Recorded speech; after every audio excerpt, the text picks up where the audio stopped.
happy Tuesday. Welcome to Connection. We're going to begin with our prayer of surrender and then on to today's devotion. Spirit of truth, carry me where you will. Bring to me what you will. Take from me what you will. Awaken in me what you will. The Christ man is around me.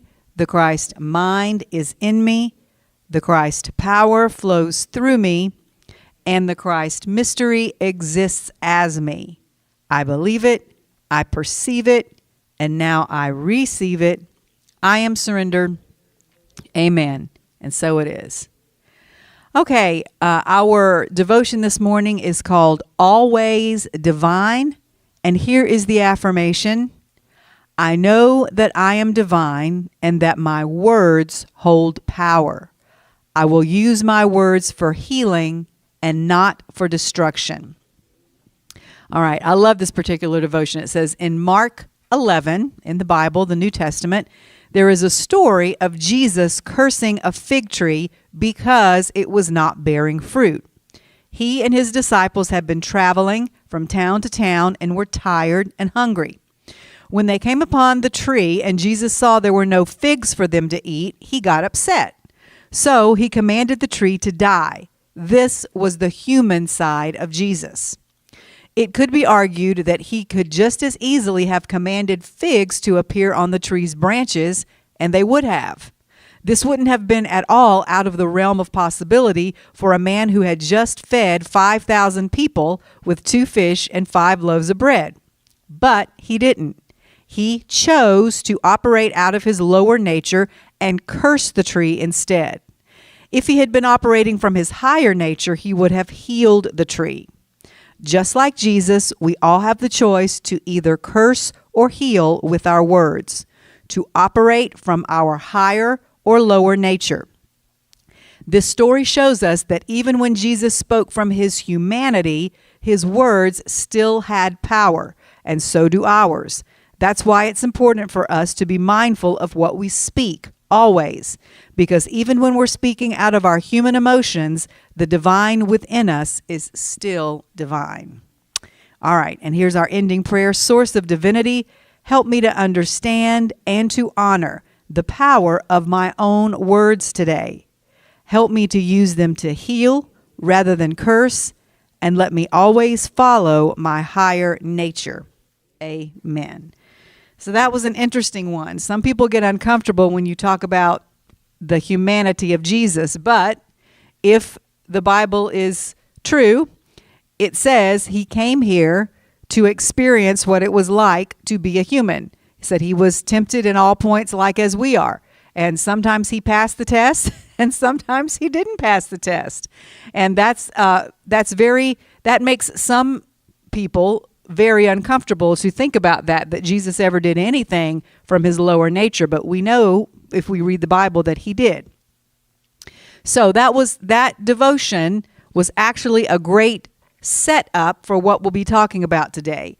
Power and how we choose to use it. But before we get started, let's repeat our connection affirmation together. I allow perfect health in my body. Perfect peace in my mind, perfect unconditional love in my heart, and the perfect divine timing of spirit to guide my life in thought, word, and deed. Amen. Okay, so last week, the teaching ran a little long. I believe it was about an hour. So today's is going to be much shorter. I had a long day yesterday. I actually had a long weekend. Had a rough day Saturday with one of my cats, which is a story I'm not ready to talk about yet. But then yesterday we had my Aunt Darlene's homegoing service, and it went about as long as my dad's, maybe even longer. It was a couple of hours, and then we had a reception afterwards with the family.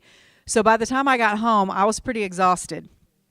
But I wanted to present something new to you. I wanted it to be something relevant and I wanted to stay in the same vein that we've been in, the same vibe about finding ways to navigate everything that is currently going on in the world around us. So I had watched a video the other day, and I had saved it because I really liked what it was talking about. And it was about the recent solar eclipse. How many people know we had a solar eclipse back on, I think it was February 17th? Were you aware of that?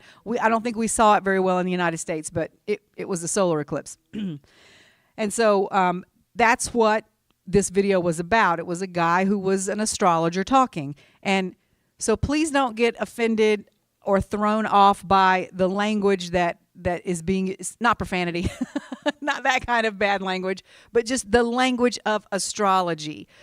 We've talked many times before about the fact that astrology isn't evil, although many of us were taught that growing up in Christian homes. It's just another system that people use to recognize patterns and to figure things out. It's a way of interpreting natural phenomena.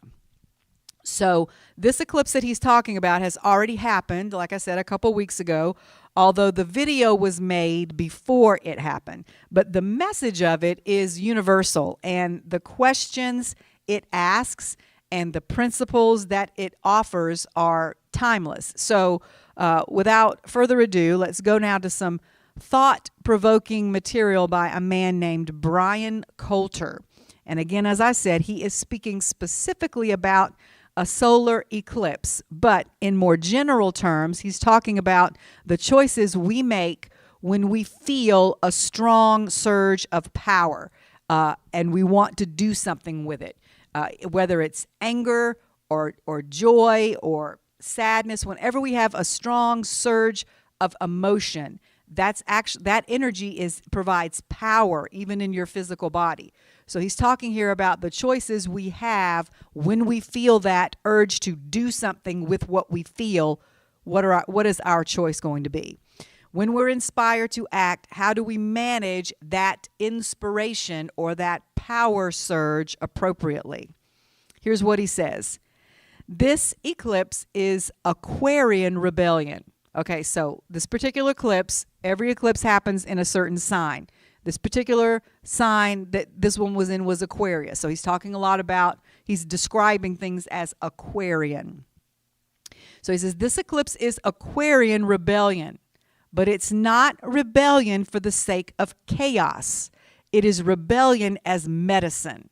All right, so has anybody ever heard it used, the term rebellion? Usually when you talk about somebody being rebellious or there being a rebellion, it's in a very negative sense. And it is that chaotic, angry energy. But he's saying there is a type of rebellion that is medicine, which I thought was very interesting. He said it's like a shocking wake-up call that ends in a blessing. And the difference is consciousness. You can wake up or you can become electrically overstimulated.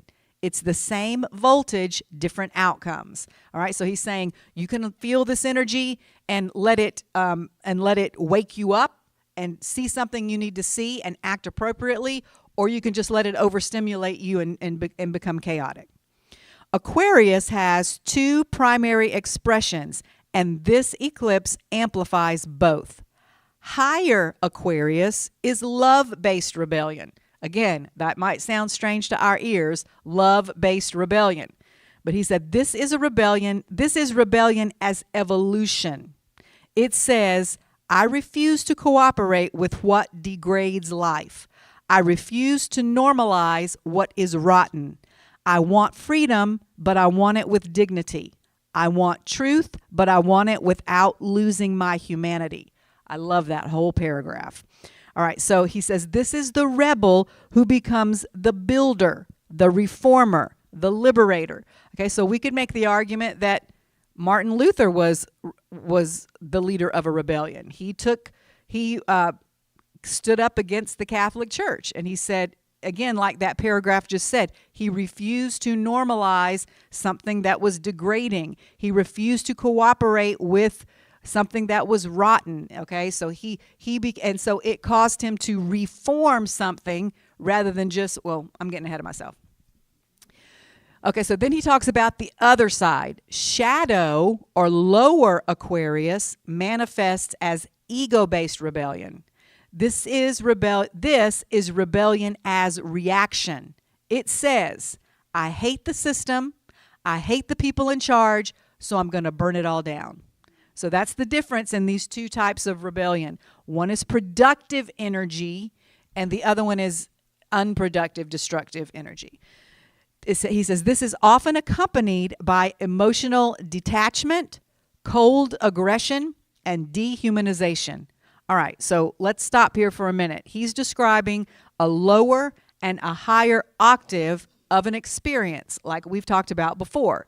The action or emotion is rebellion, which, just as a point of review, it means an act of open resistance. Rebellion means an act of open resistance. In its higher love-based form, it leads to evolution, growth. Okay, you can't change without something kind of being, what's the word? Not burnt down, and not torn down, but changed. I mean, you just got to be reformed. Well, that's not always comfortable. Evolution isn't always comfortable. It's not always easy. That's what he's talking about. Okay, in this love-based rebellion, that's what it leads to, though, is evolution, change for the better. In its lower form or octave, it leads to reaction. Okay, so when we react, you just act without thinking, and destruction. As he said, as he worded it, burning down whatever system is being rebelled against. So he's saying here that we have a choice when we feel this emotion to be rebellious, okay? This surge of power welling up in us, to let it go into its higher form or to let it go into its lower form. Continuing on. And what he describes now is we're seeing a lot of these days. He says there's another shadow here also that's a bit more subtle. Sometimes when somebody has been rejected for being different, they build an identity around that wound. I love this. And then they say things like, if you don't validate this part of me, you are my enemy. Over time, their uniqueness stops being authentic expression and becomes armor. It becomes performance. It becomes confrontation. It becomes see me, approve of me, or else. When the heart closes around pain like that, the mind can build entire ideologies to justify it. And being unique and different is no longer a person's truth. It has now become their defense. Woo! Like I said, this is not going to be a long teaching today, but there's so much in it. When you don't deal appropriately with the pain of rejection, when you build, like he said, armor around that wound rather than actually letting it heal, then all of a sudden, something that could have been an authentic, unique expression to begin with becomes confrontational and becomes, well, I'm going to be if you don't, it becomes... That's the best word to put it, confrontational. It becomes your defense. And when you go on the offense, when you get in that defensive posture, defense and offense are two sides of the same coin. When you feel defensive, you're about to get offensive and offend somebody. All right. And he says this, and defense, when left unchecked, can turn into dehumanization of those you perceive as having wronged you or rejected you. Time out again. Again, we're seeing so much of this attitude and this phenomenon in our country today. There is a German phrase called, I believe it's called Schadenfreude, Freud or Freuden. Schaden, do you know how to pronounce that? Schadenfreude, okay? And what it means is that actually getting pleasure from another person's misfortune or misery. So it's not enough anymore to just disagree with someone. People are actually deriving joy from others' pain. Again, they are those that they perceive as being on the other side from them. They are actively wishing them harm and then celebrating when it happens. We've all seen it. You know what I'm talking about. And that's just not productive. He goes on. Sometimes it looks like ideology, but it's really just unprocessed pain wearing a mask. When people are traumatized by what they see, such as all the stuff now that's coming out, the corruption we're being exposed to, they can either awaken or harden. When reality becomes too disturbing, some people retreat into their mind, not to gain wisdom, but to avoid feeling.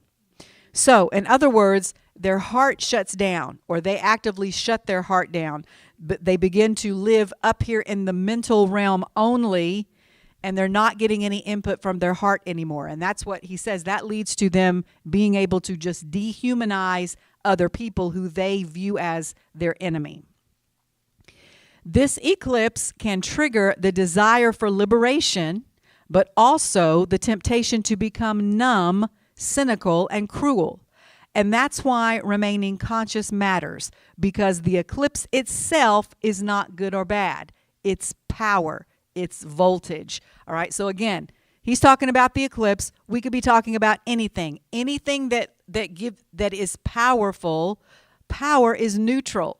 How you choose to use it and how it runs through your system makes it positive or negative. Voltage in a coherent or healthy, properly connected to source nervous system becomes insight. Voltage in an unregulated, or I would say undisciplined, nervous system. Remember, we talked recently about disciplining our thoughts, disciplining the content that we receive, what we take in. So voltage in an unregulated, undisciplined nervous system becomes frenzy and chaos. When power is introduced into your system, now these are some questions. Does it become clarity or does it become obsession? Does it become when you're looking at stuff, oh, I see that this is out there? Or does it become, oh, I can't even, I've got to watch more of this. Oh, this is really true? Oh, what they do now? What they do next? So you can either say, I see it, I've seen enough, I don't need to put any more of that in my mind, I already know it's there, or you can just go down the rabbit hole. All right, you can fight for freedom and justice, or you can become addicted to being right. And being right can become its own prison. So if you've been feeling the urge to lash out, if you've been tempted to become harsh, if you've started to turn your outrage into a personality, and some people online, it's like every day they're just angry about something else. That's part of the shadow. And the medicine, so he's saying how you heal this is not passivity, which we'll get to in a minute. It is clean power. Okay, so what's he saying? Sometimes when we awaken and see things that are going on around us, we feel the urge to act, to do something. It's a literal surge of power within us. But taken in the wrong direction, that power becomes destructive, not only to whoever you're striking out against, but to yourself. The answer, though, he's saying, is not to just be passive. The answer is not to repress that feeling and do nothing. The answer is to clean up the power, to take it to that higher octave he was talking about earlier, where it causes you to reform something, to build something new. Rebellion, that is evolution, not just reaction. Now, he's about to tell you how to clean up that power and put it to good, positive use. He says, saying to yourself, I will not become the thing I hate, is spiritual adulthood. That is evolution. All right, so there's a quote that I love. I forget who said it, but I love it. It says, when fighting monsters, take care not to become one yourself. So it's like we were talking about last week. You don't really fight fire with more fire. You put fire out with water, okay? You become, or in other words, you become the anti-monster, okay? You don't become a bigger monster than the monsters you're fighting, okay? You don't become more cruel than the people you perceive as being cruel. You become the antithesis of that, which is love and kindness and goodness. You can also ground or clean up the voltage by cultivating disciplined courage and by purifying your motive. A question that's central to this era is, when you pick up the sword, are you swinging it with integrity or just swinging it wildly like an angry child? All right, notice, he didn't say don't pick up the sword. Sometimes the sword is necessary, but how you wield it makes a big difference. Again, we've talked about this before. Are you going to use just as much force as necessary to stop what it is, or are you going to just see red and keep, which, well, that's another story I won't go into today. Anyway, but he says you must demand spiritual maturity from yourself. If you begin to see more, you must become strong enough to hold what you see. Otherwise, the psyche does one of two things. It collapses into despair, or it becomes addicted to rage. Neither of these bring you the freedom you're looking for. So he said, if you just keep going down that rabbit hole and you're not disciplining your thoughts, you're not disciplining that feeling of wanting to do something, that rebellion, then it becomes too much for you to handle. And you go one or two, you just collapse into despair, or you just let your rage fly. Here's the next layer, he says. This Aquarian eclipse is not only about rebellion. Aquarius is also that part of you that can feel the future tugging on your sleeve, and it asks the question, what kind of future are you quietly cooperating with? Through what you normalize, what you tolerate, what you keep feeding with attention, because your attention is not trivial. Attention is creative power. Where attention goes, energy flows. And wherever energy flows, reality organizes around it. What reality are you feeding with your daily choices? What identity are you reinforcing? What beliefs are you donating your life force to? Ask yourself, what am I plugged into? What content is training my nervous system? What communities or groups pull me upward into integrity? And what communities or groups pull me down into addiction, cynicism, and outrage? Your tribe is not just your friends. It is also your social media feed. Practicing clean rebellion is the central skill. This is a rebellion that says no without hatred and refuses to participate in an unrealistic world of illusion without losing compassion for those who are still caught up in it. Okay, again, this is a very short little thing, but that was a huge mouthful he said. It's the kind of rebellion that says no, that stands your ground, but with no hatred attached to it, and that can see what's going on and saying, that's not real, that's an illusion, that's not what I want to be a part of, or that's dumb or stupid or whatever you want to call it, but without losing your human compassion for those people who still do believe whatever it is that they're seeing. This is the spiritual warrior path, not the warrior who loves violence, the warrior who loves life enough to protect what is sacred without becoming cruel. Reality is not only shaped by events, it is shaped by the level of consciousness you're operating from. Fear creates one kind of world. Rage creates one kind of world. Pride creates one kind of world. But love creates a completely different world.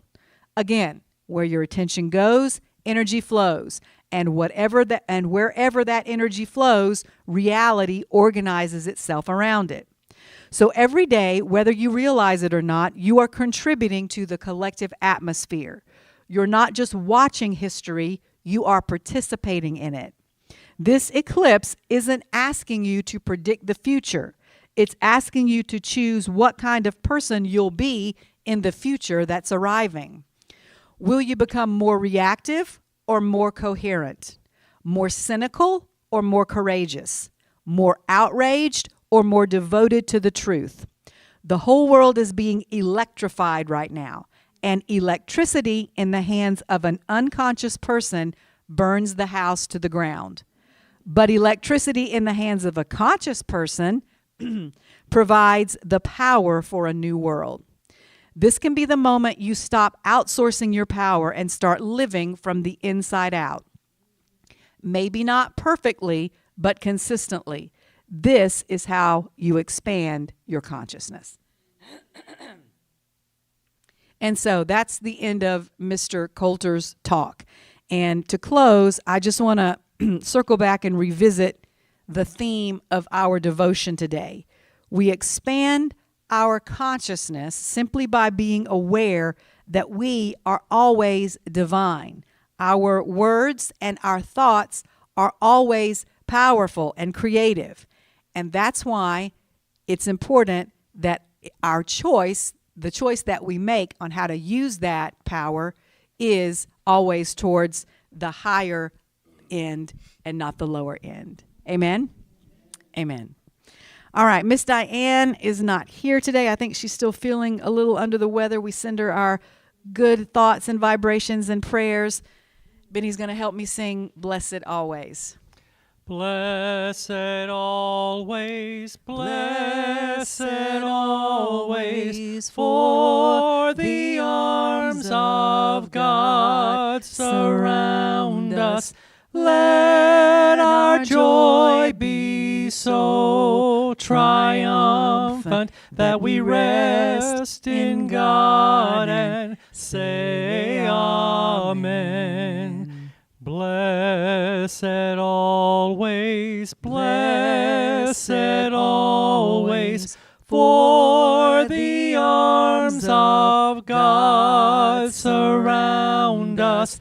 Let our joy be so triumphant that we rest in God and say Amen.